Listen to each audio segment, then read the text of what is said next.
Buongiorno amici, come avrete notato al mio lato non c'è più la chitarra classica ma è sostituita dalla chitarra folk, dalla chitarra acustica.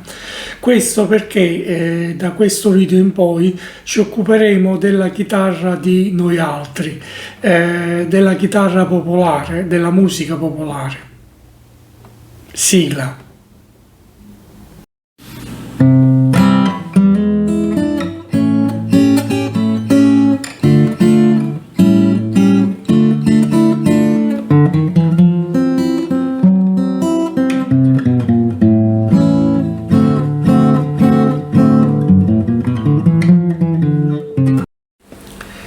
Fino a questo momento abbiamo parlato della musica colta e della chitarra classica e siamo giunti al Novecento, ma ora è necessario, per poter iniziare a parlare della musica popolare e della chitarra folk o acustica, cosiddetta acustica, dobbiamo fare un passo indietro.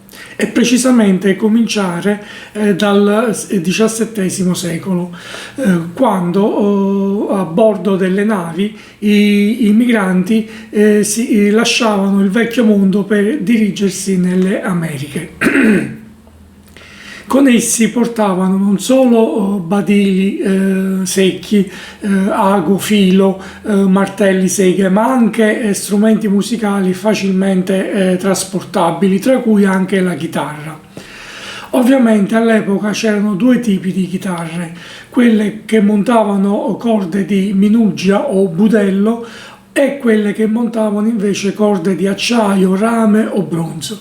Ovviamente nel nuovo mondo arrivarono più facilmente queste ultime, poiché avevano una durata le corde avevano una durata maggiore ed erano anche più facilmente udibili all'interno di piccoli complessini.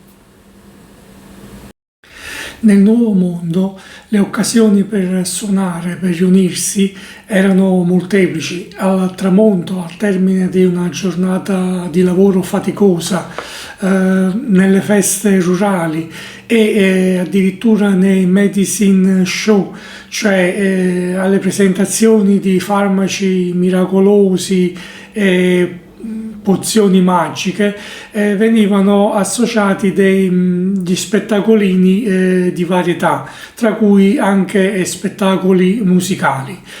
Dapprima le canzoni ovviamente erano quelle tradizionali scozzesi, inglesi, irlandesi.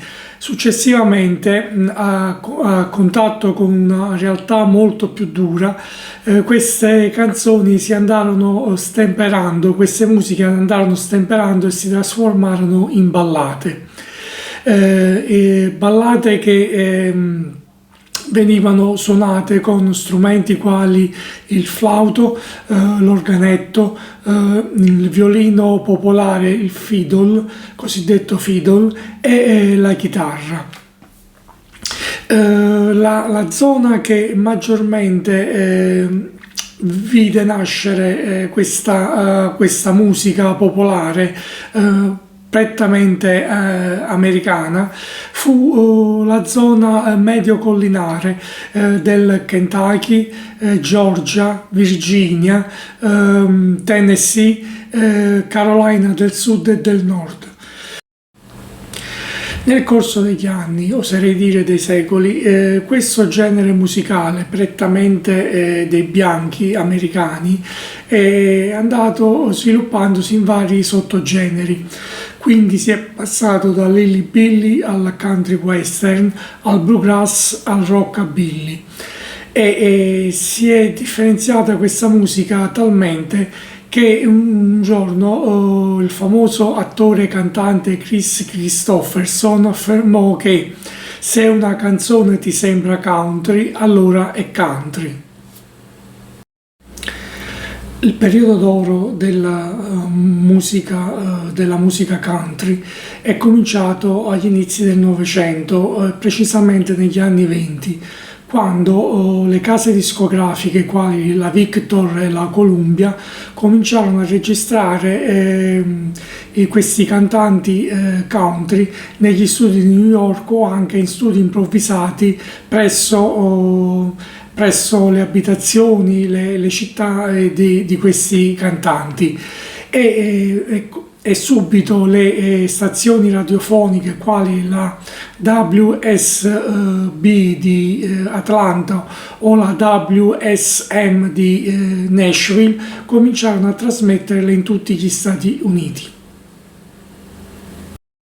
I protagonisti di questo genere musicale sono considerati il gruppo The Family Carter, Jimmie Rodgers, la regina del country Kitty Wells, fino ad arrivare ai nostri giorni con Johnny Cash, Loretta Lynn e Dolly Parton.